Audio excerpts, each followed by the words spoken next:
Olá, meus amores! Olha nós aqui mais uma vez para o nosso Serpcast, que é o podcast mais saudável da região norte, onde tratamos de assuntos relevantes com convidados muito mais relevantes ainda. E hoje não poderia ser diferente. Hoje, dando entrada ao nosso Novembro Azul, temos um convidado para lá de especial. E quem vai estar passando para nós o mini currículo desse convidado é nossa amiga Francisca. Diz Oi, aí, Fran. gente. Boa noite, né? Estamos aqui com o doutor Adriano Calçado. Vou falar um pouco do mini currículo dele aqui para vocês, né, doutor? O doutor é residente, fez residência médica, né, em cirurgia geral e urologia no Hospital de Andaraí, Rio de Janeiro. Né? É pós-graduado em urologia minimamente invasiva pelo Instituto de Ensino Hospital Sírio-Libanês. Então, seja bem-vindo ao nosso podcast. Opa, prazer estar aqui. Mas assim, doutor, como mulher é um bicho interesseiro, a gente gostaria de saber um pouquinho da sua vida. Não só interesseiro, como curioso também.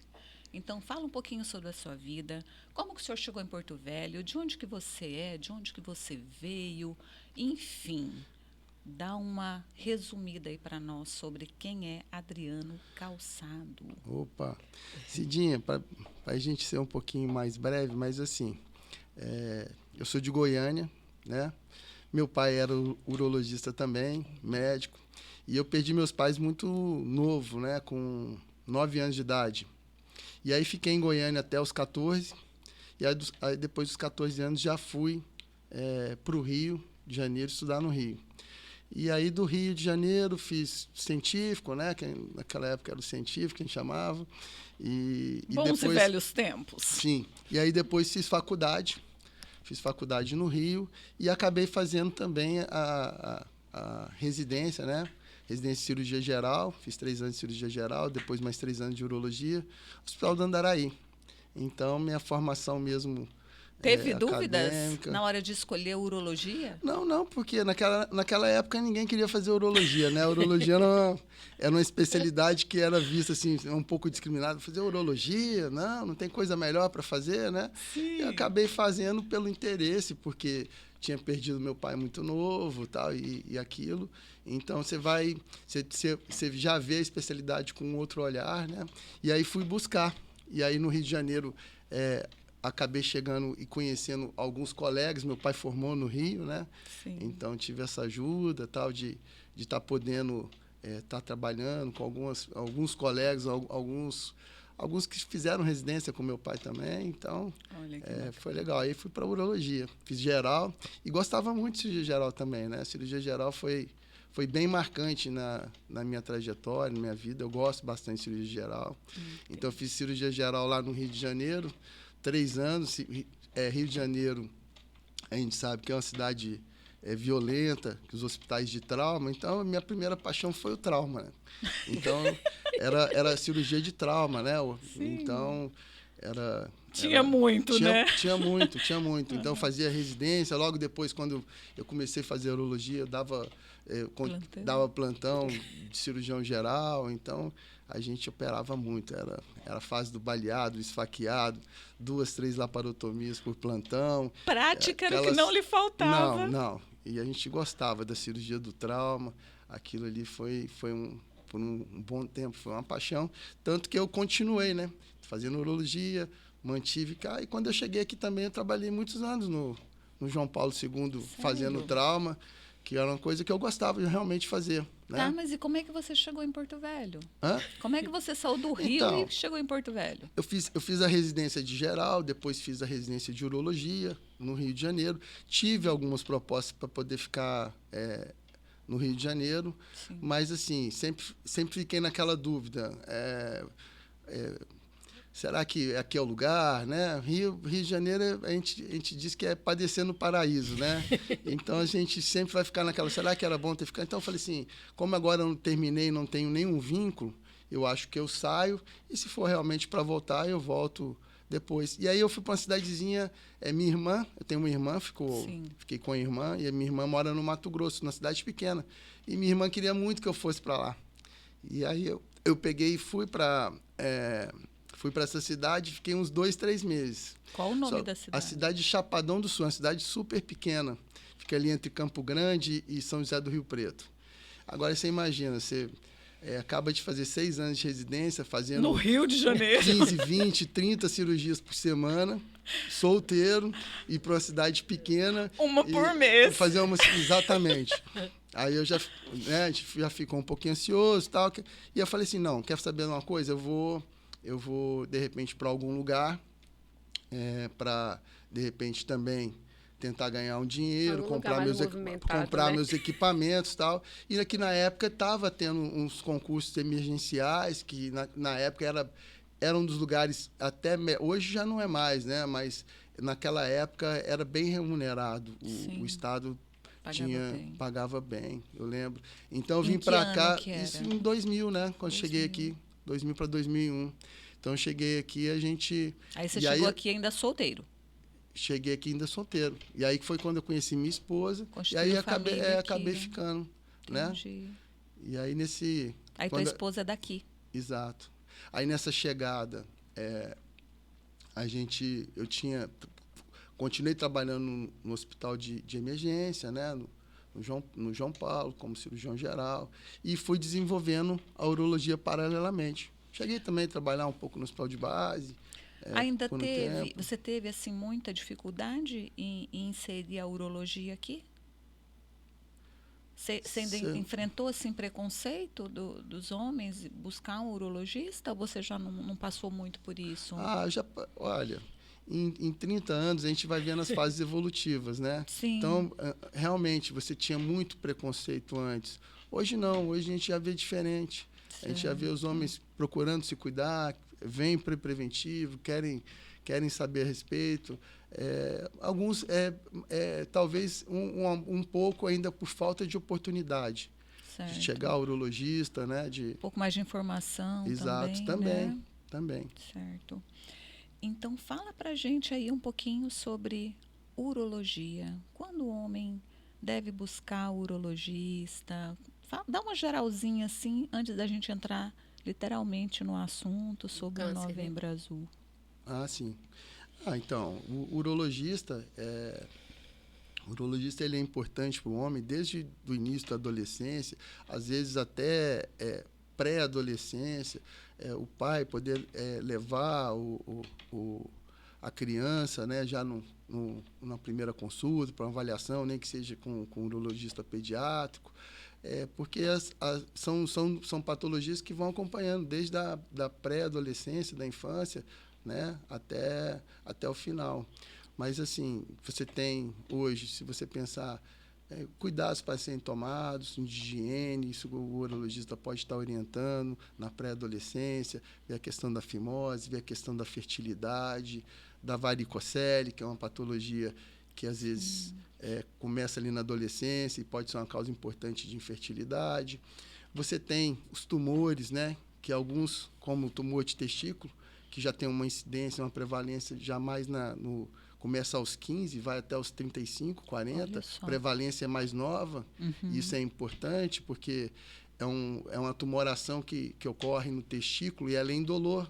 Então, às vezes, passa muito desapercebido. Então, é importante o urologista estar orientando ali o adolescente, os cuidados de fazer a palpação do testículo para ver se realmente encontrar alguma coisa diferente, procurar, entendeu? Como é o câncer de mama. Certo. Então, é importante também você estar atento a isso. Aquela questão dos testículos que ficam, né, na cavidade, que não descem. Sim, a criptorquidia. Isso também é muito importante, que os pais verificam isso o mais rápido possível, bem importante, né? De preferência isso aí já quando depois nasceu. Quanto tempo, doutor, que esses testículos já tem que estar ali no saquinho do bebê? Nas 2 primeiras semanas depois de vida já tem que perceber isso. Na primeira semana ele ainda pode estar um pouquinho ainda fazendo a migração, mas Depois disso aí ele já tem que estar Acontece, ali. você já passou por situações assim dos pais te procurarem já a criança já numa fase... Muito, é o que mais é o que mais acontecia, né? Sim. E aí esse testículo, ele fora da bolsa, ele vai atrofiando, ele vai perde fertilidade. Perde fertilidade e depois de um certo tempo é um testículo que tem uma, vamos dizer assim, uma incidência maior de câncer. O testículo, paciente que tem criptorquidia, esse Sim. testículo se fica fora do local, Sim. ele é um testículo que você tem 30 vezes mais chance de ter um tumor nesse testículo do que uma pessoa normal, né? Explica para esses pais qual que é a importância desse testículo descer e ficar no lugar correto, não ficar na cavidade ali. Sim, porque o testículo na cavidade ou mesmo no canal inguinal, né? Uhum. O testículo ele está lá, vamos dizer assim, no reto peritônio, ele dentro da cavidade. E aí ele vai descendo, vai migrando, né? E quando a criança nasce... E ele não pode ficar dentro por conta da temperatura corpórea, né? Da temperatura, exato. Ele fora do local dele, ele é um testículo que tende a atrofiar e com um potencial até de malignidade, né? Entendi. Então tem que ser resolvido. O ideal é você já identificar isso e tentar trazer esse testículo para a bolsa escrotal sem nenhum prejuízo, e né? É uma cirurgia simples, que o bebê pode estar passando por isso sem maiores complicações, né? Sim. E a cirurgia de fimose? É muito importante ou essa já não é tão importante fazer enquanto criança? Qual que é a sua opinião? Quanto menor, melhor ou pode deixar para a fase mais adolescente ou adulta? O ideal é o ideal eu acredito, né, que a melhor fase é 3, 4 anos, né? Pré-escolar, fase pré-escolar seria o ideal. Então, aqueles pacientes que têm realmente a fimose cerrada, que você não consegue expor realmente a glande, então isso é importante fazer, realizar para poder ter uma boa higiene, né? Entendi. Essa questão da fimose, ela é bem assim relativa, né, também. Porque muitas vezes a questão esse problema ele é adquirido até por falta de higiene das mães com a criança, né? Que eu conheço muitas mães assim que me falam que tem medo, que na hora que é para puxar, né, ali, sim. E aí a criança começa a gritar e ela já retrai e tem medo. E aí eu sempre explico, né, eu acho assim, tem que examinar. Sim. Tem que olhar e ver se realmente não consegue expor com facilidade, é porque já tem algum problema. Sim. Então aí é a hora de levar, levar ao urologista, né? entendeu? É muito melhor o cuidado de não expor essa, né, essa glande porque você pode expor com dificuldade, você pode não expor de forma nenhuma e até perigoso, porque se você expõe com muita dificuldade, aquela pele retrai e quando você retrai ela pode fazer um edema ali, fazer uma parafimose, que é uma condição de urgência, ela não volta mais depois. Aí você tem que acabar virando uma cirurgia de urgência. O melhor é uma cirurgia programada, né? Com todos os cuidados. Paciente, se a criança realmente ele não expõe a glande, então eu acho que vai ser preciso realmente ser feita a cirurgia ali para poder ter uma boa condição de higiene, né? Certo. Então, vamos lá. E tem pacientes até que mesmo tendo o excesso de prepúcio, optam por fazer a cirurgia de retirada. A gente sabe, assim, os judeus fazem a circuncisão, né? A gente sabe hoje, nós estamos numa região de um clima muito tropical. Então, calor e umidade, a gente tem um problema muito corriqueiro aqui, que é fungo. Então, as balanopostite fúngicas aqui, elas têm uma grande incidência. Sim. Então, lógico, você também fazer a cirurgia da fimose, isso não é o que vai resolver, sanar totalmente o problema, mas ajuda bastante na higiene, na limpeza, de manter mais seco aquela região, menos abafado.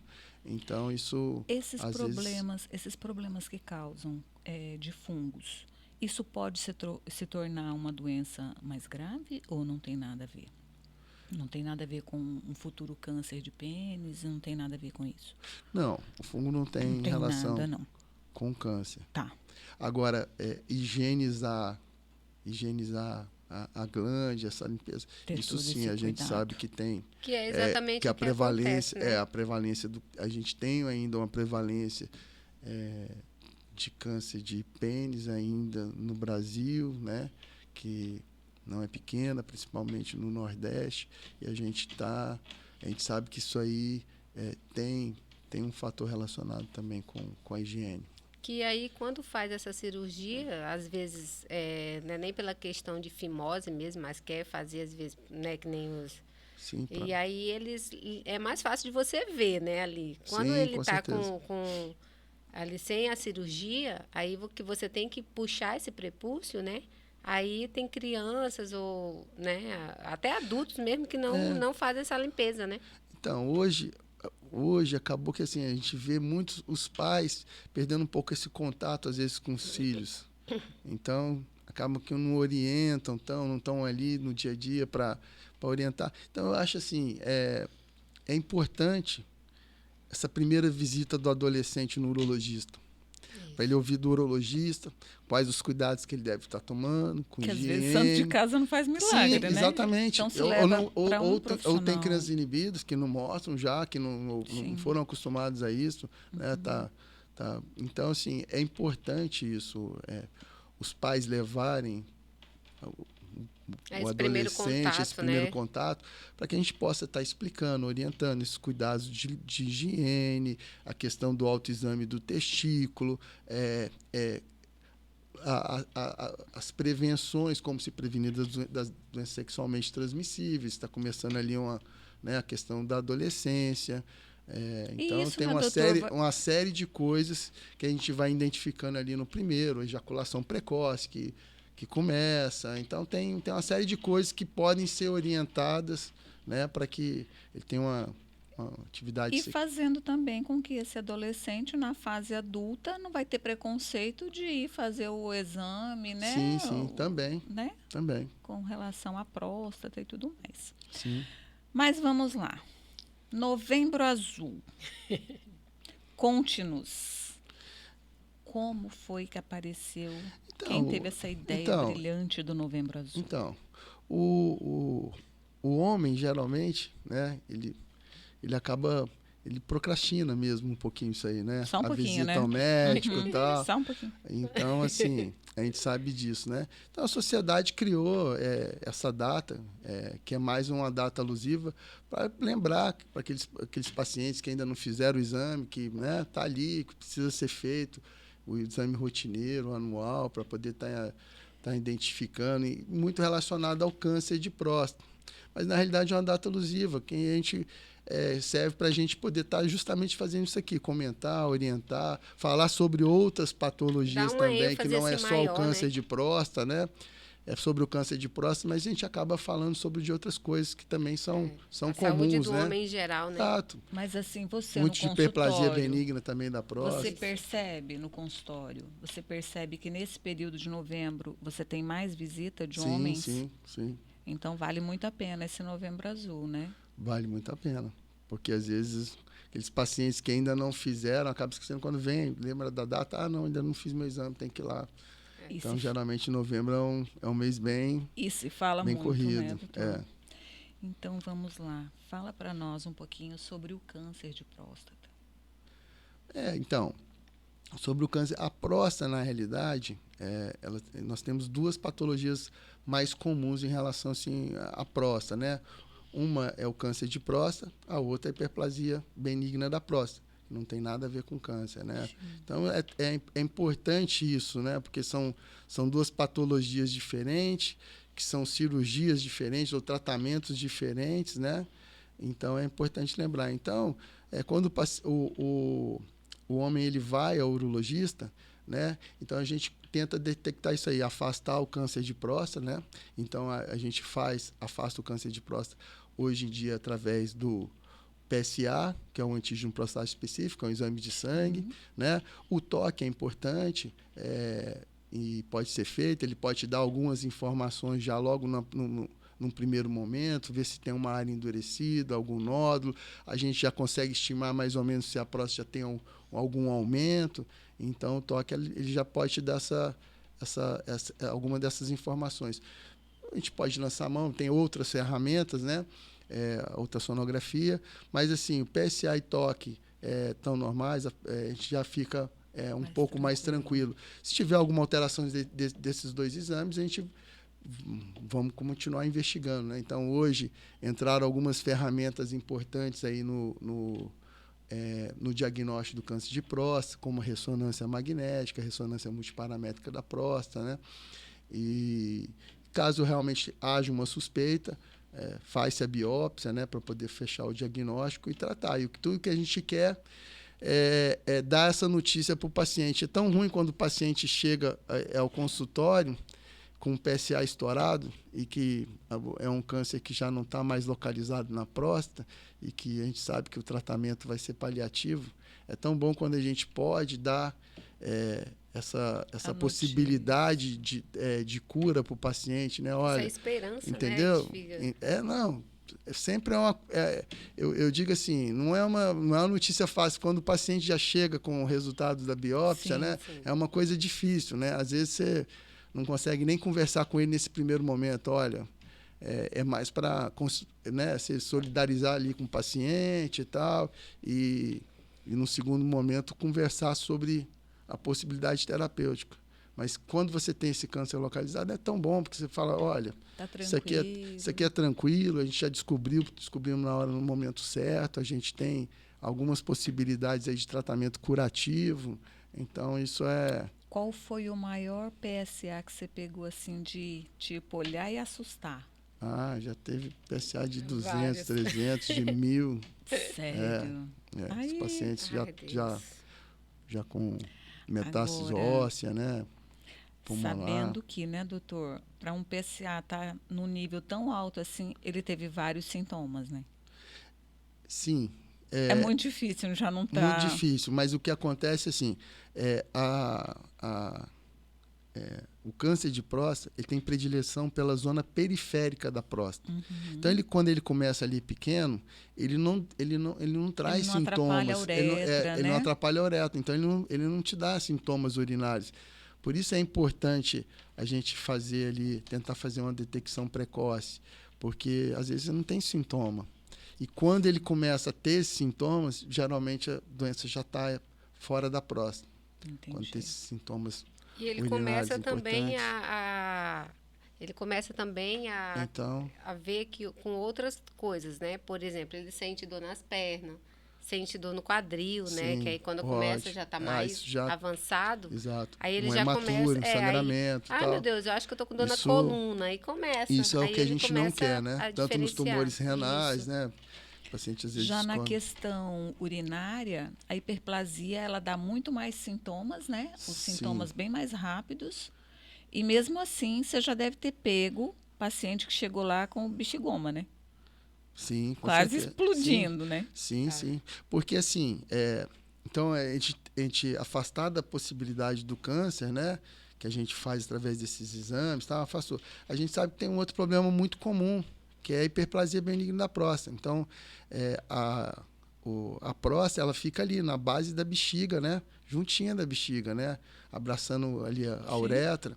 Então, assim, eu digo que a próstata e a bexiga, elas estão tão juntinhas ali que é como se fosse um casamento. E eu brinco com isso, né? Olha, o problema às vezes o problema é na próstata, mas quem sofre não é a próstata, quem sofre sempre é a bexiga.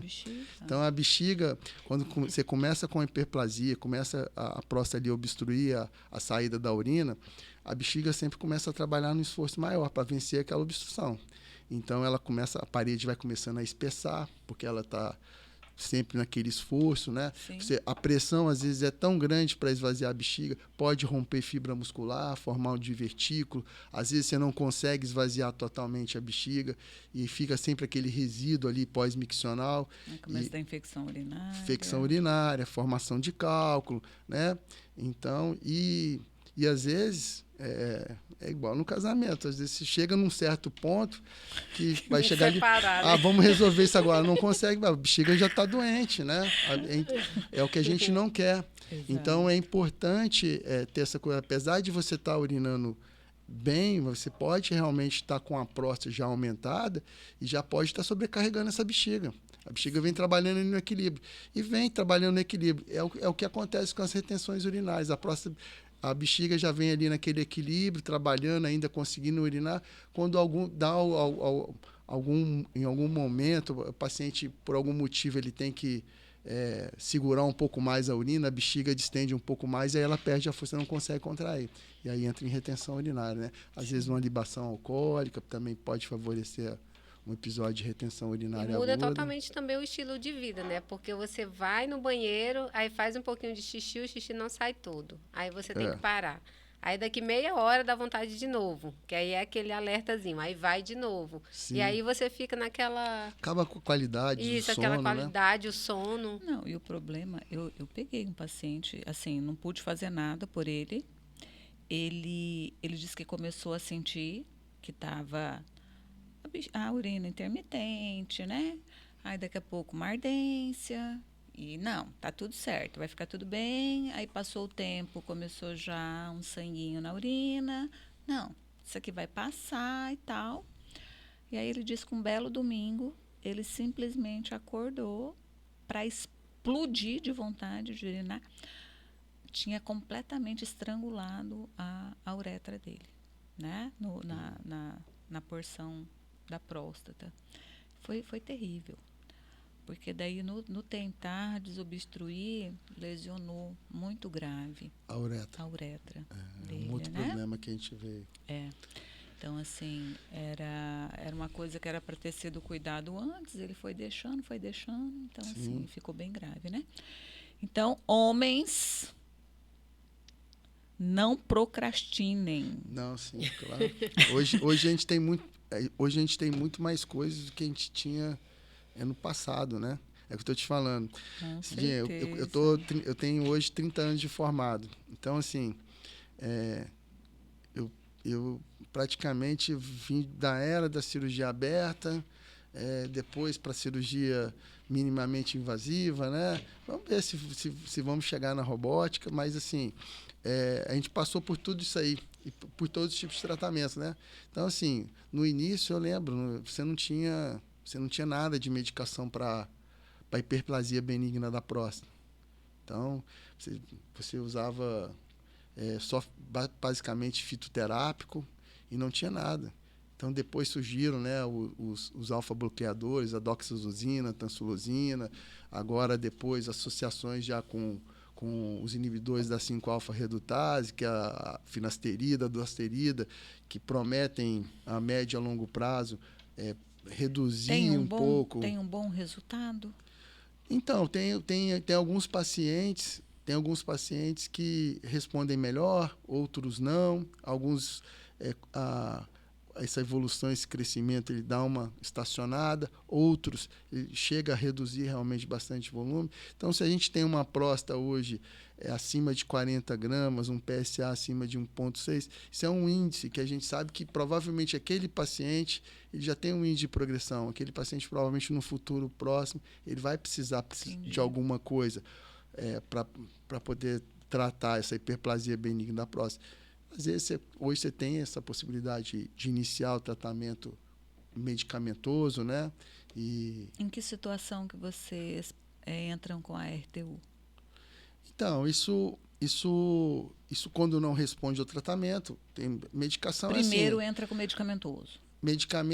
Eu acredito assim, toda medicação tem efeitos colaterais, né? E tem pacientes que têm algum efeito colateral, tem outros que não tem nenhum. Então, a primeira coisa é saber se a medicação, se o paciente se adaptou a essa medicação, né? Se cabe no bolso.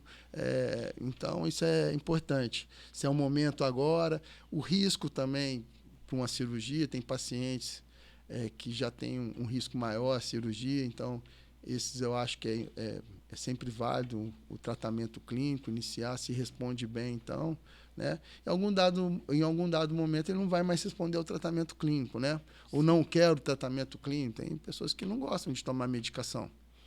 Explica um pouquinho assim, resumidamente, bem simplesinho para o pessoal de casa entender. Como é que funciona, como é que é a RTU, né? Que é a ressecção transuretral da hiperplasia, né? Da próstata. Então, a RTU hoje não é nada de novo, né? Uma cirurgia que veio depois da Segunda Guerra Mundial, já estava aí, né? Então, há muitos anos, a urologia, e ela nunca saiu de moda, né, doutor? Não. Ela sempre foi um padrão ouro, né, para muitas cirurgias, mas assim, é algo que a urologia tem isso, né? Ela foi uma das precursoras em muita coisa da urologia minimamente invasiva, as primeiras endoscopias, cistoscopias, né, urológicas e tal. A RTU chegou.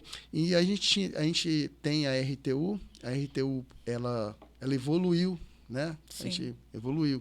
Então, na realidade, o que a gente tinha assim, em regra básica, é aqueles pacientes com próstata até 80 gramas, né, você optava por fazer RTU. Próstatas acima de 80 gramas, com uma próstata muito grande, você passava ali um período maior para ressecar, para tirar, né? Aquele pessoal fala uma raspagem, isso, né? Para retirar, ressecar esse tecido, acabava ficando ainda tecido, e você tinha um tempo limite.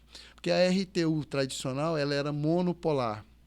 Como você tem a RTU monopolar, você não pode estar utilizando soro fisiológico para irrigar, que é uma cirurgia que você... Então, você tem que usar uma solução que seja isotônica. Então, você usa glicina, usa orbitol, manitol, e você tem um período para fazer. Então, 40 minutos, ali 1 hora de cirurgia no máximo. Por quê? Porque à medida que você vai ressecando, raspando, aquele soro vai entrando por dentro ali dos pequenos vasos e vai infiltrando. Então, pode fazer o quê? Uma diluição no sangue. Então, você tinha o que a gente chamava de intoxicação hídrica, né? Que é uma hiponatremia. Então, o paciente poderia ter risco de óbito. Então, você tem esse tempo que a gente tinha. Então, você tem ali 40 minutos para ressecar e não poderia passar daquilo. Então, para fazer uma boa cirurgia, para ficar uma próstata bem ressecada, né? Às vezes, uma próstata até 80 gramas. Acima disso, cirurgia aberta. Então, faria aquela cirurgia tradicional. Entra, abre a bexiga e enucleia a próstata. O que é enuclear? Você tirar o miolo, deixando só a casca ali, né, da próstata, só a cápsula. Então, você tirar o miolo. Isso é a cirurgia aberta que era feita, que a gente chamava de prostatectomia transvesical ou adenomectomia. É a cirurgia aberta para a hiperplasia benigna, para as próstatas acima de 80 gramas. A RTU evoluiu. Então, ela hoje evoluiu para a RTU bipolar, né? Então, hoje, você não tem mais a necessidade da irrigação com a glicina, você pode utilizar o soro fisiológico, que é mais fácil de ter o acesso, e você tem menos esse risco de intoxicação hídrica. E então, hoje vocês não têm esse tempo limitado? Não tem a gente ficou com um tempo muito mais confortável, entendeu? Então, você pode ressecar um pouquinho mais, e um bom resseccionista, ele pode ressecar próstatas um pouco maiores, né? Sim. Mas, assim, o fato é que uma próstata muito grande acaba que você sempre fica trabalha um pouco mais e acaba deixando um pouco mais de tecido, uma cirurgia que sangra um pouco mais. Então, quem faz essa cirurgia pode voltar a ter a hiperplasia? Exato. Sim, pode. Sim. A gente considera taxa de sucesso quando o paciente ele fica livre ali, urinando bem, pelo menos por 5 anos, né? Entendi. Então, mas um paciente com uma próstata um pouco maior, você vai ressecar ali, provavelmente você pode ter que fazer isso, fazer um segundo tempo ali, tá, né, dentro dos então, próximos 5 anos. Então, a RTU é só para hiperplasia, não se usa a RTU para o câncer?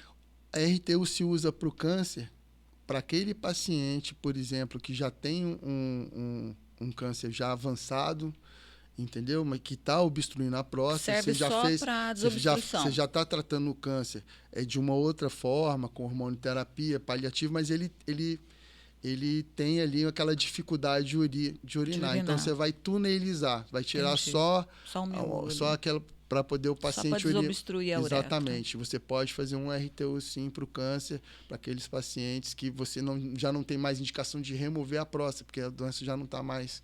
Entendi. Já está em outros lugares, então não tem por que você remover a próstata. Então, você vai tunelizar a próstata e vai tratar... Tentar dar um pouco mais de qualidade de vida para ele. Vai tratar, exato. Tá certo. Hoje, quais os tipos de cirurgia que você faz? E assim, e a outra coisa, assim, além da ressecção monopolar bipolar, hoje, assim, o que a gente fala hoje é porque as coisas já caminharam, mas isso já não é uma coisa... Não tão recente. Tão recente, né? Então, começou-se, porque o grande problema era isso, o que fazer com as próstatas grandes? Você tem uma próstata de 100 gramas, uma próstata de 120 gramas. Mas eu não quero fazer cirurgia aberta, né? Então, a urologia ainda não tinha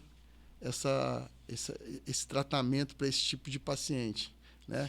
E aí veio a enucleação da próstata pelo canal. Então, hoje você tem a enucleação da próstata transuretral. Então, você pode fazer isso. Começou com Peter Guinle, já há algum tempo. Os trabalhos já são bem consolidados, ele tem tempo livre. Então, a gente sabe que uma próstata maior, uma próstata de 120, 180 gramas, é aquilo. Uma RTU, ela vai ser uma cirurgia que muito provavelmente você vai ter que realmente refazer ela em algum momento. Então, a enucleação de próstata... O que seria essa enucleação? Então, a enucleação de próstata, em vez de você ressecar o tecido, né, você ele ressecando, então, você faz o quê? Você faz a enucleação também. Você vai pelo limite, você vai tirar o adenoma da próstata, aquele miolo, junto da cápsula. O que você faria numa cirurgia aberta, você faz pelo canal transuretral, entendeu? Pega aquele miolo, aquele adenoma todo da próstata, joga para dentro da bexiga e depois entra com o morcelador e morcela. Vai morcelando, vai sugando ali aquele adenoma de próstata. Com isso, você fica com só a cápsula da próstata. Então, é uma cirurgia que... preserva nervos, né? Preserva nervos, a hiperplasia, sim. Que bacana. Tanto a RTU quanto a enucleação de próstata preserva nervos. Isso aí não tem problema. Isso é uma dúvida muito comum do paciente. Né? Então, cirurgia de próstata vai mexer com a ereção? Entendeu? É a primeira, é uma das principais, né? Então, precisa realmente ter essa audição. Uma coisa é tratamento para câncer de próstata, outra coisa é para hiperplasia benigna de próstata.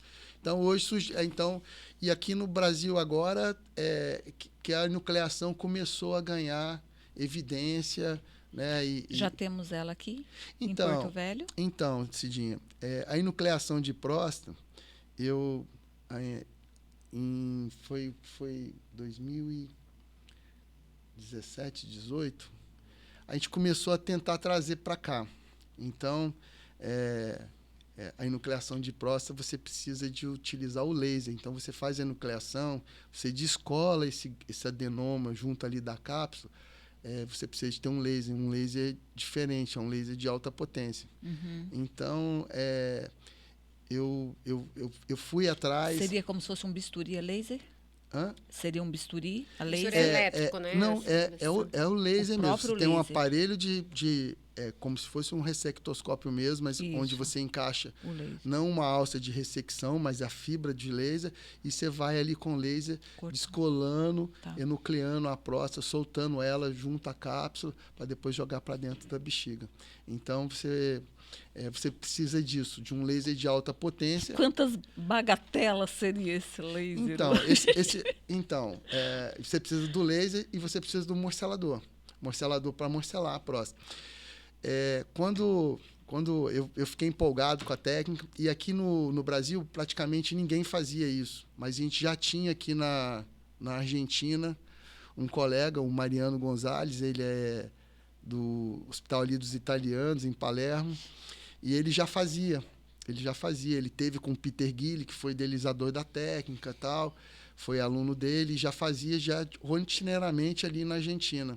Então, eu fiquei lá com ele 2 semanas, empolgado, e conseguimos adquirir esse laser, por incrível que pareça, esse laser aqui para Porto Velho. Certo. Junto com o Prontocor lá, uma parceria. Então,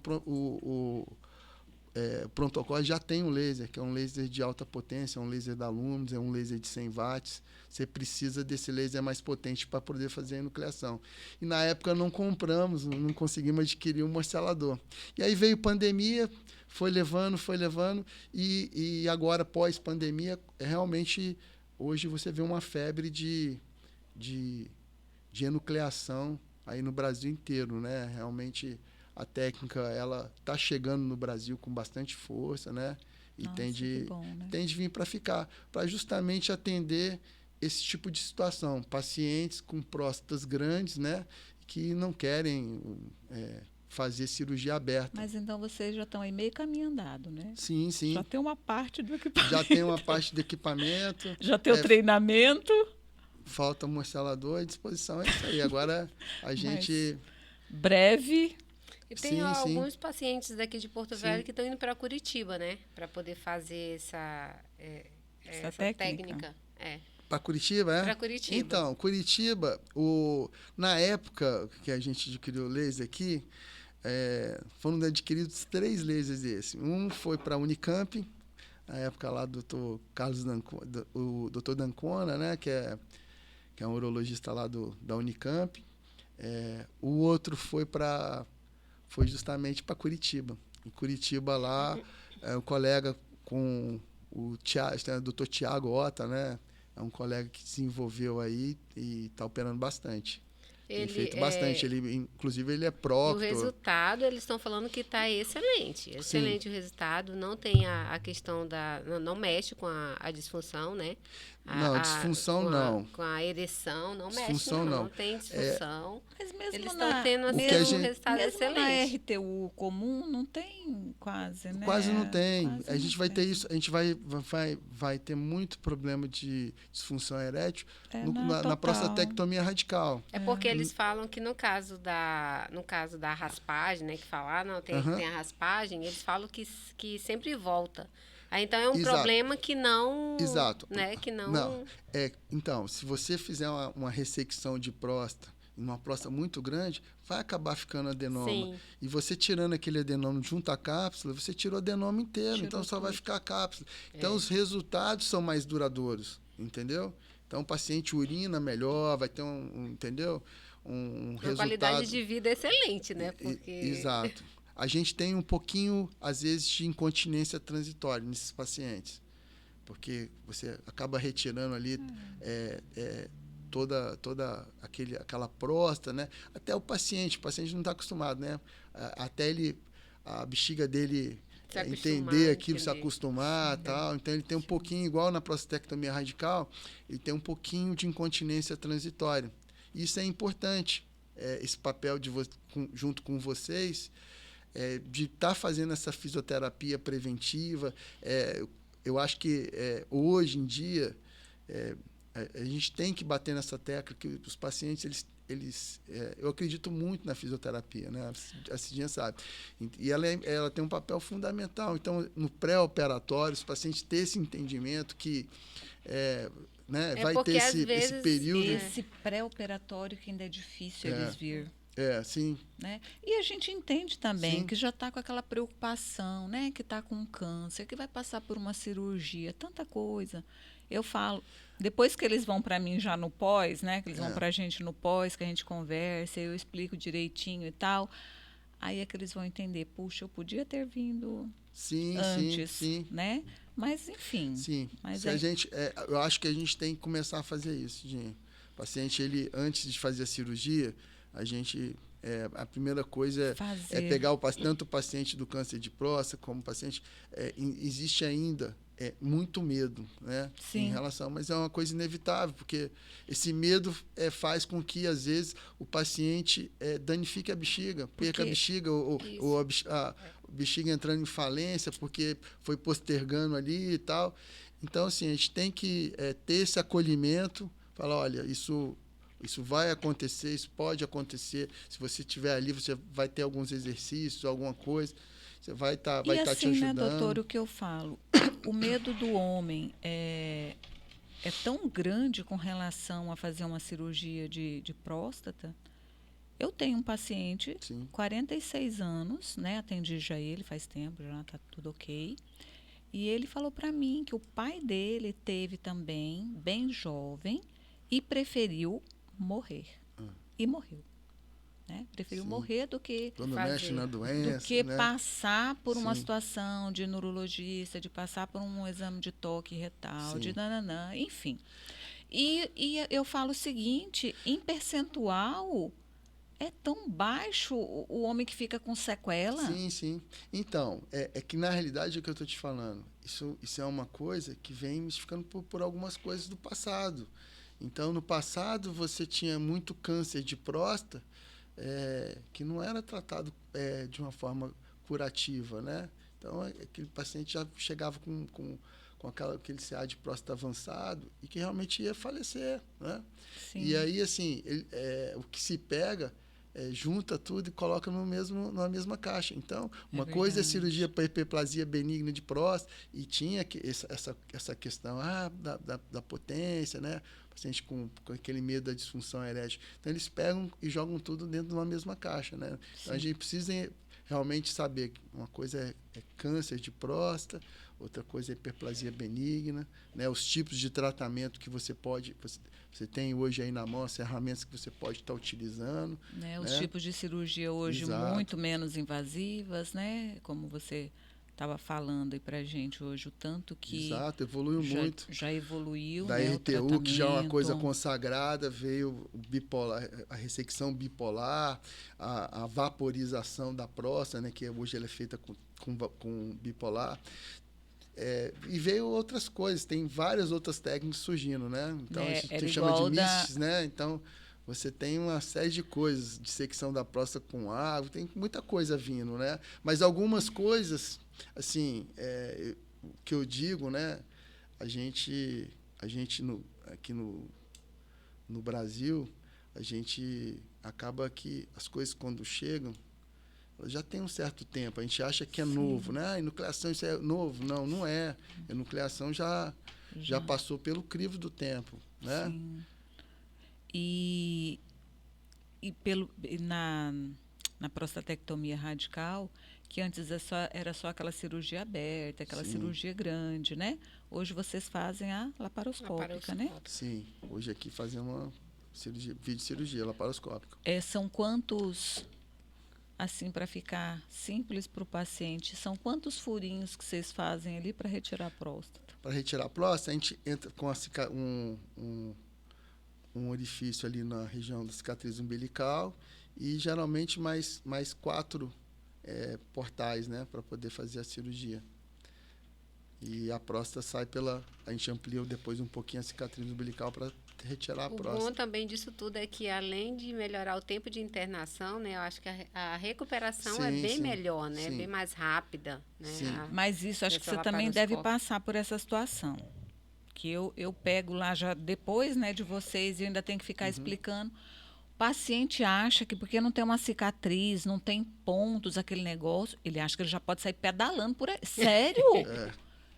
Eu tenho paciente que fala para mim, não, eu vou dar uma pedalada. Que pedalada, rapaz, você não pode fazer isso. Não tem uma tem uma cicatriz, mas foi retirado o órgão do mesmo jeito.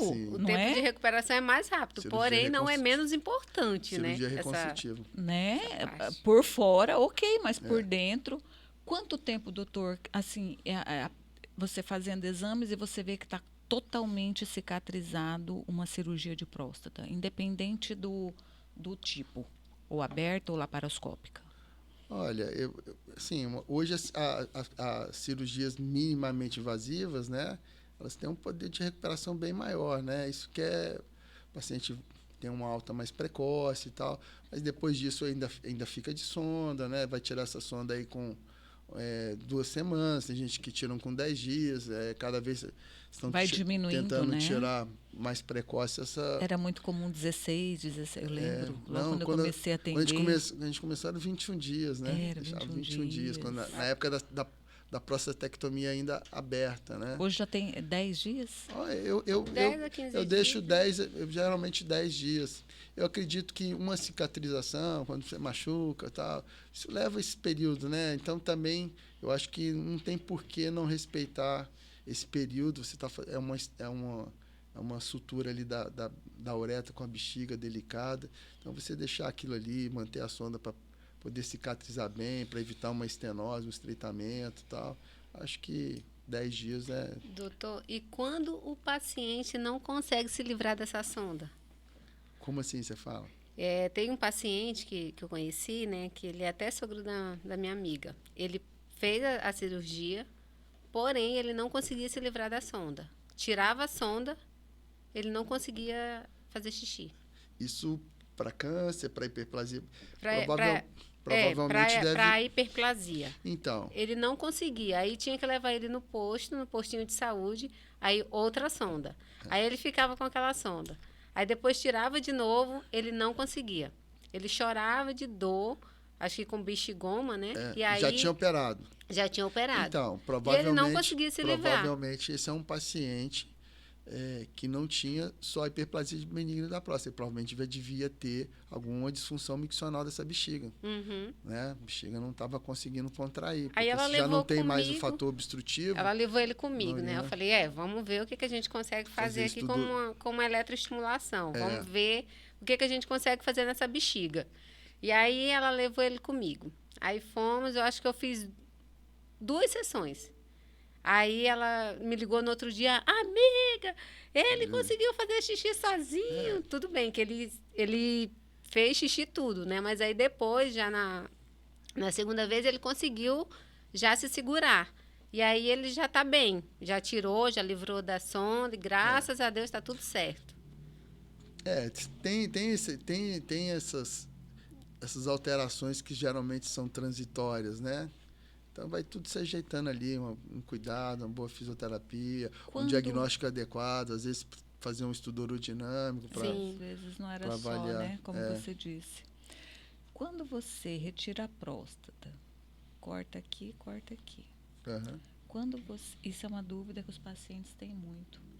Eles costumam falar que, após a cirurgia da próstata, houve diminuição do pênis. É por questão do tamanho ali da uretra que foi retirada, que passava por dentro da próstata? Acredito que não. Porque assim, a uretra a gente mantém quase intacta, porque vai seccionar a uretra depois do esfíncter. Então, você não pode avançar na uretra, porque senão você lesa o esfíncter, né? Entendi. Então, assim, é mais provavelmente por conta dessa questão mesmo, né? Às vezes você tem uma lesão do nervo, e aí tem um problema de disfunção erétil. Então, a prostatectomia radical, ela foi algo que realmente revolucionou. A gente trouxe possibilidade de cura para essa doença, quando a gente consegue diagnosticar nessa fase da doença localizada. Então, começaram a fazer no início as prostatectomias abertas. A cirurgia, na realidade, é a mesma, né? Então, a cirurgia para o câncer de próstata localizado é a prostatectomia radical. Retira a próstata junto com as vesículas seminais. Distalmente vai seccionar a uretra ali na bexiga, né? Tirar ali de cima do reto e depois fazer a anastomose, né? A reconstrução ali da uretra com a bexiga. Então, essa é a prostatectomia radical. Se você vai fazer ela de forma aberta, por vídeo ou robótica, a cirurgia é a mesma. O que muda são algumas coisas, né? Algumas vantagens.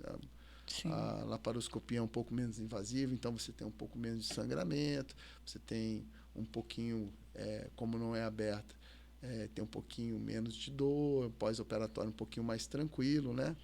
E a robótica também é feita pelos furinhos, é uma evolução, na realidade, é mais um conforto, né? Então, é uma plataforma onde o cirurgião trabalha com mais conforto. A laparoscopia ela é muito sacrificante para o cirurgião. O cirurgião opera...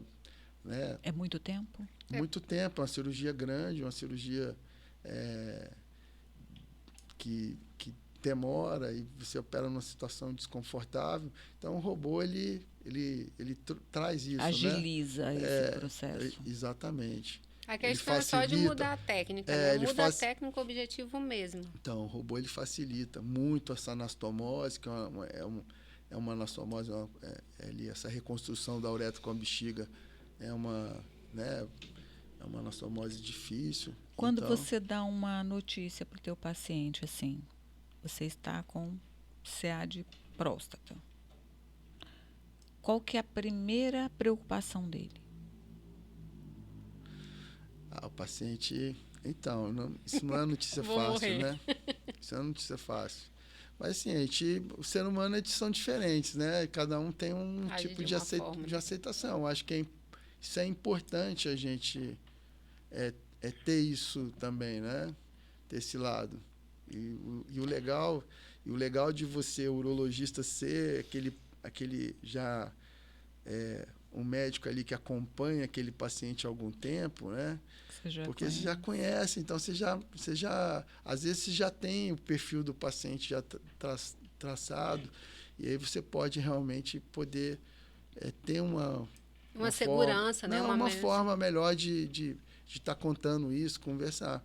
Mas eu acho que o mais importante é isso, né? A gente é uma notícia ruim, mas que a gente fica muito contente de falar, olha, realmente, a gente tem uma coisa ruim aqui, mas isso aqui a gente está junto com você, a gente está te apoiando, isso aqui é uma coisa que a gente pode tentar buscar a cura, entendeu?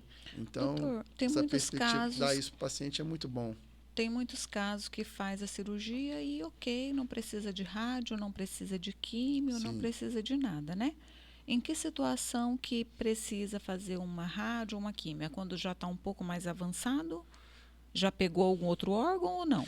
Quando você faz a cirurgia, então você retira, às vezes você já, dependendo do grau de agressividade, então já na biópsia você já tem, a gente chama de Gleason, né?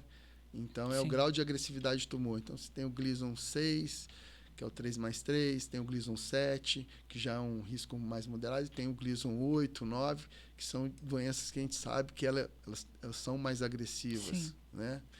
Então, a gente acompanha. A princípio, o tumor está localizado, você faz a ressecção, aquilo vai para exame, vai ver se tem margem positiva, margem negativa, se algum linfonodo veio positivo. Mas se a doença realmente foi curativa, né, foi retirada ali, a gente vai acompanhar com o PSA. Quando esse PSA se ele começa a subir, isso indica que você já começa a ter uma recidiva que a gente chama de recidiva bioquímica. Então, a partir daí, a gente já tem que complementar o tratamento. Entendi. Aí, às vezes com radioterapia, às vezes com tratamento sistêmico. Então, mesmo quando já passou um bom tempo e esse PSA começa a aumentar, cuidado, Sim, né? sim. Já Paciente que faz cirurgia, né, que tem o câncer de próstata, mesmo fez a cirurgia curativa, ele tem que ser acompanhado aí pelo menos nos próximos 10 anos. Eu estou com um paciente, ele que em algum momento ele pode precisar de fazer uma complementação. Eu diria Sim. que hoje... Até mesmo medicamentos, né? A gente fala muito aqui de cirurgia do urologismo, mas é uma doença que ela tem que ter uma visão mais ampla. Então, muitos precisam de tratamento multimodal, né? A gente complementar, às vezes... Agora, um tratamento que os pacientes, eles sofrem, eu acho que é muito doloroso. Doloroso não em questão de dor, emocional mesmo, é a hormônio, né? Sim. A hormonioterapia. Sim. Essa daí, ela é cruelzinha, né? Com certeza. A gente é o que eu falo, a prostatectomia radical, ela tem esse problema. Realmente, a incontinência urinária, ela é transitória. São raros os pacientes que vão ter uma incontinência permanente, que vão requerer um esfíncter artificial, mas então hoje a continência já não é tanto problema, mas a disfunção erétil ela é grande. Os nervos eles passam ali lateralmente ali a próstata. Então, como você vai remover a próstata, geralmente você acaba lesionando esses nervos, né? Então, o paciente fica com algum grau de disfunção. Alguns respondem aos inibidores da PDE5, né? Tadalafila, sildenafila, e outros não. Outros vão requerer algum outro tipo de tratamento, provavelmente próstata peniana. Mas eu ainda digo assim, foi uma lesão do nervo. Quando você faz uma cirurgia para o câncer de próstata, mesmo que você tenha uma lesão nervosa, aquele paciente ainda mantém a libido dele, o apetite sexual. Sim. Então, isso, depois de curado, ele, é algo que pode ser contornado, entendeu? Diferentemente daqueles pacientes que a doença já está avançada, que o tratamento aí é paliativo, Sim. E aí vem o tratamento hormonal que você tem que realmente fazer uma castração química. Olha só, eu peguei um paciente semana passada, ele veio, ele não sabia o que era hormonioterapia. Ele veio para mim para tratar disfunção erétil. E a pessoa quase não fala, né? E conversa. E tô puxando, porque você tem que ir arrancando, né, as coisas do paciente. E vai. E ele não tinha ficado com incontinência urinária, o problema dele era disfunção erétil. E conversa. E eu perguntei para ele, o senhor está tomando algum medicamento de uso contínuo agora? Ele falou, olha, doutora Cidinha, eu só estou tomando uma injeção na barriga. Na hora que ele falou injeção na barriga, eu... Continuamos a conversa. Tá, e aí? Então, eu falei, mas e essa injeção na barriga? É para quê? Aí ele pensou. Parece que o médico falou para mim que essa injeção na barriga era para mim não ter mais espermatozoide. Eu, misericórdia. Mas aí conversa, eu fui explicar para ele. Aí, o que eu fechei que era? Eu falei, quando o senhor começou a tomar essa injeção na barriga, você percebeu diferença nas suas mamas? Ele falou, tá crescendo. Eu falei, infelizmente, não tenho o que fazer, né, agora. Né, o que a gente pode estar fazendo é só a manutenção de circulação mesmo, né, nesse pênis, para não perder completamente. Já está aquele pênis pálido, né? Então, assim, o que a gente pode trabalhar é só a circulação. Mas aí ele falou, realmente, pode passar uma mulher pelada na minha frente. Ele falou, desse jeito, que eu não sinto nada. Eu falei, então, não é uma questão da libido, senhor, é porque cortou mesmo, o senhor está fazendo um tratamento. Exato. Porque aí eu fui explicar para ele o que é hormonoterapia. Você zera a testosterona, né?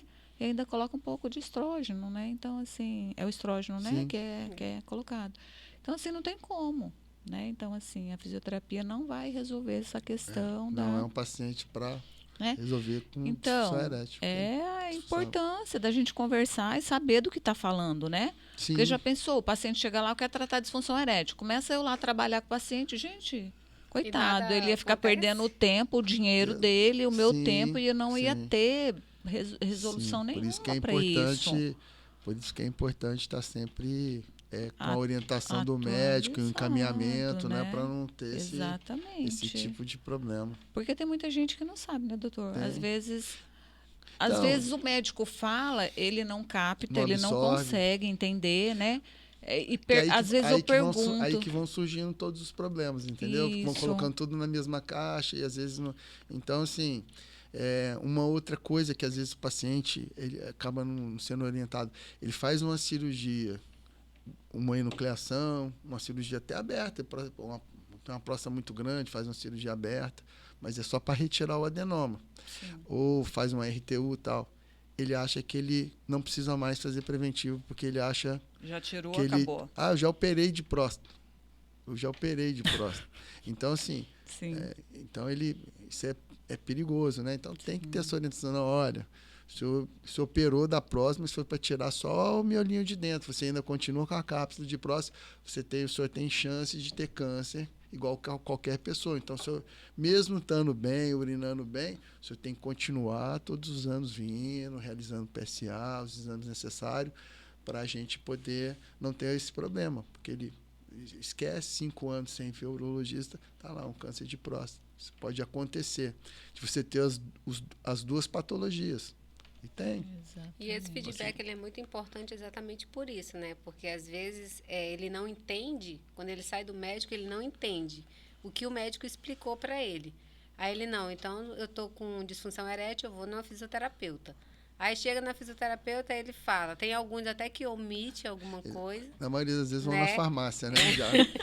E não aí, resolve também, eles né? omitem, aí pronto. Não, aí quando você vai ver, assim, pronto, né? Já percebeu. E assim, a gente sabe que até essa questão da farmácia, né? Das medicações aí para disfunção erétil, a gente sabe que são medicações diferentes, são...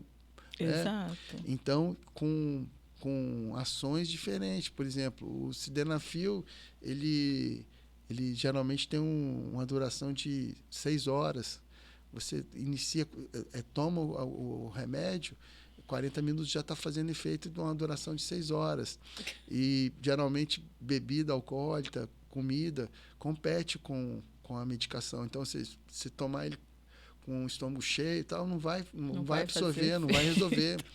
Entendeu? Então, o outro começa com meia hora, mas vai ter um pico com 17 horas, depois vai caindo gradativamente. Então, o melhor período, né, é X, esse pode. Então, assim, tem algumas particularidades que a gente vai saber do paciente qual o grau de disfunção dele, como ele se relaciona, né? Às vezes um paciente que tem um relacionamento todo dia, uma vez por semana, para saber qual que é a melhor medicação para ele estar utilizando e utilizando da forma adequada. Porque às vezes ele chega já desesperado. Doutor, eu tomei tal medicação e nem isso funcionou, entendeu? Mas aí você fala assim, mas eu não te passei essa tal medicação. Não, mas aí você pergunta, como é que o senhor tomou essa medicação? Aí, às vezes, tomou com o estômago cheio, já tinha bebido, saiu para jantar, tomou um vinho. Nada aconteceu. Nada aconteceu. É complicado. Cria mais um bloqueio ainda, que ele fica mais preocupado ainda. Doutor, e no caso dessas medicações, aí, né, que o senhor falou que tem uma medicação que ela dura ali aquele período de 6 horas. E Sim. se o paciente tem aquele priaprismo ali de 6 horas e pronto? Não tem. Sem ele tomando da forma correta, por exemplo. Tomou da forma correta e aí ele, não, vou tomar e vou ficar... Isso não funciona. As medicações para disfunção erétil que a gente dispõe, as orais, elas não... Isso geralmente é raríssimo de acontecer, entendeu? Ou seja... Tem uma duração, tem algumas que duram 36 horas, mas você não vai ficar com a ereção 36 horas. Sim. Você está coberto naquele período, a hora que você tiver o desejo sexual, Sim, você vai ter uma ereção adequada, entendeu? Mas não necessariamente você vai ficar às 36 horas ou às 6 horas. Sim. Então, não tem esse problema. Se você... Ainda está sendo usado só o Cialis, mas nessa questão do uso diário de 5 miligramas, ou já tem alguma outra medicação mais avançada? Não, isso é isso que eu estou te falando. As medicações estão aí, surgem com algumas diferenças, algumas formas de usar, e a gente realmente tem que sentar, conversar com o paciente e ver o que vai ser melhor para ele, dependendo dos hábitos que o paciente tem, entendeu? Para saber, às vezes vai responder melhor uma medicação, às vezes e uma sabendo outra. também, né, doutor, que vai ter situações que não vai ter medicamento que vai fazer resultado, né? Não vai ter via oral, não vai ter injeção. Eu tenho paciente que já passou por tudo. Você tem de tudo. Até aquele paciente, doutor, eu tomei a medicação, imagina, eu tomei a medicação, mas eu não tenho vamos dizer assim, uma atividade sexual regular com a minha esposa. É a hora que ela me procura. Então, eu tomei a medicação e hoje ela não quis. Fica brava, né? E tal, né? Então, tem tudo isso. Não, eu tenho relação 2, 3 vezes por semana. Então, às vezes, é melhor tomar uma medicação mais diária para você estar sempre preparado, entendeu? Então, eu só... Não, doutor, eu já estou... de 15 em 15 dias, geralmente, ou é só no final de semana, tal. Então, de repente, uma medicação que contempla mais isso. Então, você vai individualizando cada caso para você saber qual que é a medicação melhor. Sem contar aquele que já não era mais lá essas coisas, né? Aí, depois da cirurgia, quer que você faz milagre. Quer que volte Ah, 100%, né? Eu sempre brinco, falei, pera lá, vamos ver aqui como é que era antes, como é que estava essa situação. não é fácil. Ah, assim, então tá, ué, mas então a fisioterapia também não vai resolver, não vai te dar lá a tua integridade de 20 anos. Vamos conversar direitinho sobre isso, né? Sim. Tem que ficar bem explicadinho. Não, mas hoje é que eu tô te falando. Antigamente, eu acho assim, tem muita coisa acontecendo, né? A ciência ela vem para ficar, então há necessidade de melhorar. Então, antigamente a gente não tinha nada também. Então, hoje você tem para as disfunção erétil, ela assim, é um problema? É um problema. Você querer realmente o ideal, né? Às vezes não é longe, é um tratamento. Mas a gente consegue sarar de alguma forma, né? Isso aí, seja com medicação oral, seja com as medicações que também podem ser feitas, que são as intracavernosas, você aplicar direto. Essas tem que ter um pouquinho mais de cuidado, por conta da questão do priapismo que você citou, entendeu? Mas se você orientar bem, é uma medicação boa que pode ser usada. E as próteses penianas, né, que vem evoluindo. Você faz a cirurgia de prótese? Cirurgia de prótese peniana, a gente tem as próteses, as próteses semirrígidas, né? E tem as infláveis, né? As infláveis são um pouquinho mais chatas de colocar. É uma prótese um pouco mais cara. Então, é uma prótese que tem menos saída, entendeu? Então, a gente coloca bem menos. Seria mais confortável, né? Pela questão de não ficar ali ereto o tempo inteiro, né? Sim. Mas, em compensação, teria que fazer aquela cirurgia no abdômen, né? No abdômen, no texto ali na bolsa, né? Acredito que esse nem é o maior problema, né? Mas é um mecanismo hidráulico, então ele está sujeito a ter alguns problemas. Rejeição. Né? Durante ali faz o mecanismo de como tem um reservatório para encher. Então, assim, mas realmente é uma prótese muito boa. Né? Em que caso que você indica para o paciente a prótese peniana? Para a prótese peniana? Então, prótese peniana, os pacientes, principalmente os que são mais candidatos à prótese peniana, são os pacientes diabéticos de longa data, né, que a gente sabe que já tem uma disfunção erétil mais grave, os pacientes que realmente fizeram cirurgia e você vê que realmente depois de um ano não tem resposta nenhuma, nem com oral, nem. Então, esses pacientes são realmente já candidatos aí à prótese peniana. Tá certo. Gente, estamos chegando ao final do nosso Serpcast, que é isso, é o podcast que a gente traz informação para chegar naquele paciente lá longinho, lá no interior, lá onde não tem condições de chegar lá no consultório do doutor Adriano, ter todas essas informações, fazer seu tratamento. E dessa forma, quando ele te procurar, doutor, ele já vai estar mais consciente, ele já vai estar sabendo do que se trata, como buscar esse urologista, o que o médico urologista vai poder fazer por ele, né? E assim, fala aí o que ainda ficou faltando, quer fazer um resuminho aí mais sobre a tua função como médico urologista, onde encontrar você, qual consultório que você atende, quais os dias da semana, enfim. Sim. Eu acho que a conversa é essa, né? Novembro azul, para a gente poder lembrar dessa importância do homem estar indo ao urologista, para justamente tentar tá acompanhando todas as patologias que podem vir a começar. A prevenção ainda sempre é o melhor tratamento, né, doutor? Sim. Então, é importante. Para os pacientes que têm ainda algum grau de preconceito, isso é muito pouco hoje em dia. Eu acho até que existe uma coisa muito... a gente vê muita piada no meio, aquela coisa. Então, tem muito paciente que às vezes fica imaginando que o toque é uma coisa de outro mundo, uma posição esdrúxula, aquela coisa. Quando ele vê que é uma coisa tão simples, tão rápida, né? Ele fala, poxa, doutor, mas é só isso, entendeu? Então, ele fica, né, no imaginário dele, ele fica Às vezes Sim. chega nervoso e deixa de ir no urologista por conta vou chegar lá, o médico vai querer fazer o toque de qualquer jeito. Não, eu acho assim, o toque ele ainda é uma coisa barata, custo baixo, principalmente quando a gente não dispõe de outras ferramentas, né? Principalmente E PSA, ele é muito ressonância. eficaz, né, doutor? Ele já ali, no momento primeiro do, momento, no né? momento do exame, você já pode dizer alguma coisa para o paciente, entendeu? Então, Sim. assim, se você puder ter todas as ferramentas em mão para poder diagnosticar melhor e ter mais informação, eu acho que é válido.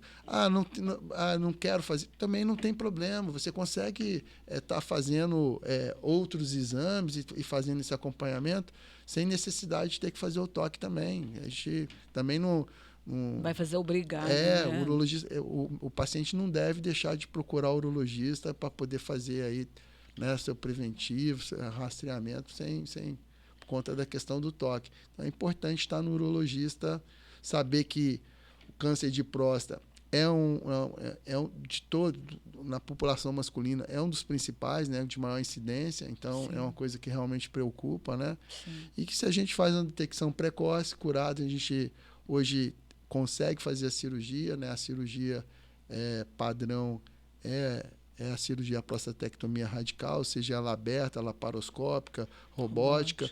Hoje a gente começou a fazer a aberta lá no passado. Hoje a gente faz a videocirurgia laparoscópica aqui, a gente não dispõe ainda do robô, mas a gente consegue fazer. Gosto de estar fazendo a videocirurgia. É uma cirurgia complexa, precisa de ter curva de aprendizado, mas graças a Deus acho que a gente conseguiu vencer essa curva com poucas complicações. Então a gente é uma cirurgia que eu gosto bastante porque gosto dos resultados. Então assim, a gente tem resultados satisfatórios tanto na questão a gente quer sempre preservar, né, o máximo. Cirurgia, o paciente, né, com a continência, curado, entendeu? Com boas taxas de cura. Então, é uma cirurgia que a gente ainda gosta muito de fazer e eu acho que ainda é uma boa cirurgia para quem não tem ainda à disposição a questão do robô. E o robô, assim, a gente tem que entender também que o robô, ele não é... Ele não vai fazer a cirurgia sozinho, né, doutor? Às vezes as pessoas têm essa noção. Acha isso, né? Então, assim... Ele acha virtual. O robô é mais uma plataforma, mas não é uma coisa, vai chegar lá, você vai apertar um botão e o robô vai fazer a cirurgia toda. Então a gente tem que ter muito cuidado com isso, né? A gente não é contra o robô, a gente, claro, sim, tudo que veio para melhorar, né? O robô ele veio para isso, ele veio inclusive para isso, ele veio para facilitar a vida do urologista, para melhorar aquele urologista, inclusive, que tem um pouquinho mais de dificuldade, ele facilita ali a anastomose, você faz isso com mais facilidade. Então, só que é algo que ainda é pouco disponível. Então, sim, a gente tem que ter esse cuidado também. Você fazer uma cirurgia robótica com um urologista que ainda não passou ali da curva de aprendizado, também, às vezes você vai esperando muito de uma cirurgia e a cirurgia acaba não acontecendo dessa forma, né? Sim. Então, a gente tem que ter essa noção que a cirurgia robótica ela é mais uma plataforma, veio para ajudar, sim, é bem-vinda, é o sonho de consumo aí de todo urologista, né? Sim, a gente é louco por... gente que gosta de urologia minimamente invasiva, a gente é louco por qualquer tipo de tecnologia. O robô inovações, né? Você quer ter uma Ferrari ou um robô? Lógico, um robô. Quero um robozinho aí. É onde eu vou passar a maior parte do meu tempo, provavelmente. Não vou nem ter tempo para andar de Ferrari. Exatamente. Então, o robô... Doutor Adriano, onde encontrar o senhor? Estamos em todos os hospitais aí. Trabalhando no Hospital da Unimed, Samar, Prontocortes. Hoje estamos com um espaço bem legal ali no Dr. Enoque. No Dr. Enoque, trabalhando com um grupo, né? Paulinho, Dr. Paulo César, Dr. Edmil, Dr. Eles estão em débito comigo. Sim. Você puxa a orelha deles, manda eles tudo para cá. Não, tranquilo. Mas passar para ele vir com vocês aí, conversar, bater um papo também. E ser sempre bem-vinda lá com a gente. Olha só. E assim, doutor, apesar da gente já saber aqui que o senhor é, né, um fã assim, da fisioterapia pélvica, né, nessa fase, A gente queria, assim, que o senhor deixasse, né, que o senhor falasse da importância da fisioterapia nesse trabalho em conjunto. O fisioterapeuta pélvico junto com o médico, né, com o cirurgião, com o médico, exatamente para a gente ter esse feedback, né, dentro desse tratamento. Sim.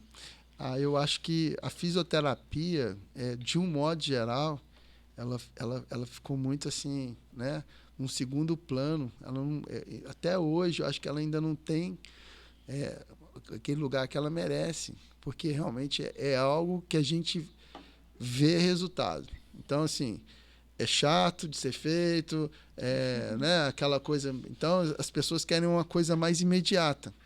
Então, acham que incontinência urinária feminina, né, incontinência urinária de esforço. Então, as pessoas vão ali, não, vamos colocar um slingzinho, não sabendo que as complicações que podem advir de uma colocação de sling, de uma tela. Então, assim, são cirurgias que a gente sabe, né? Na incontinência urinária feminina, as taxas de recidiva são enormes, né? A médio prazo. Muita falha. Até porque, né, doutor, vai colocar o sling, mas o músculo continua fraco do mesmo jeito. Então, não vai mudar isso, né? O interessante é que, mesmo que aquele paciente que não tenha 100% de resultado com a reabilitação, mas a gente reabilita o músculo, vocês fazem a parte cirúrgica, né? A gente e tem fica trabalhado tudo muito bastante melhor. com alguns ginecologistas, nas cirurgias videolaparoscópicas, nas esterectomias também, e assim, a gente vê a importância de estar fazendo isso também como um trabalho preventivo.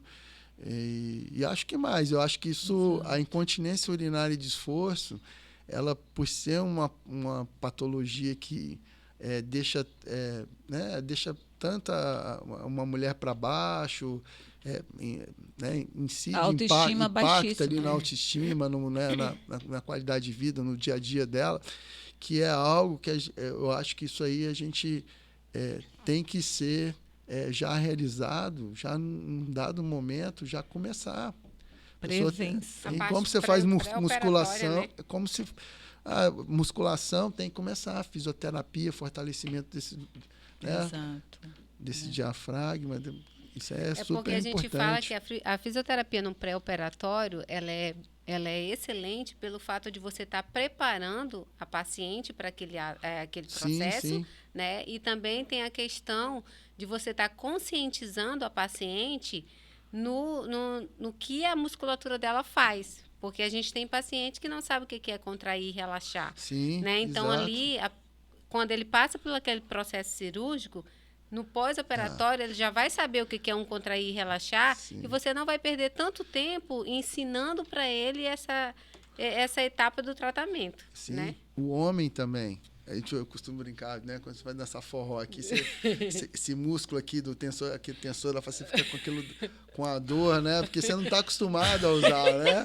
Você anda dançando forró, né? Então, você não está acostumado. Então, assim, é importante isso aí. Ela vai reconhecer uma musculatura que ela ainda não... E o homem também, né? A gente tem muito, a gente pega muito, às vezes, pacientes com aquele gotejamento terminal, que é aquela... Não chega a ser uma incontinência grave, mas fica ali aquele... vou urinar, quando eu levanto a cueca, pinga e tal. Isso, às vezes, é questão de trabalhar, né? Tem tanta coisa.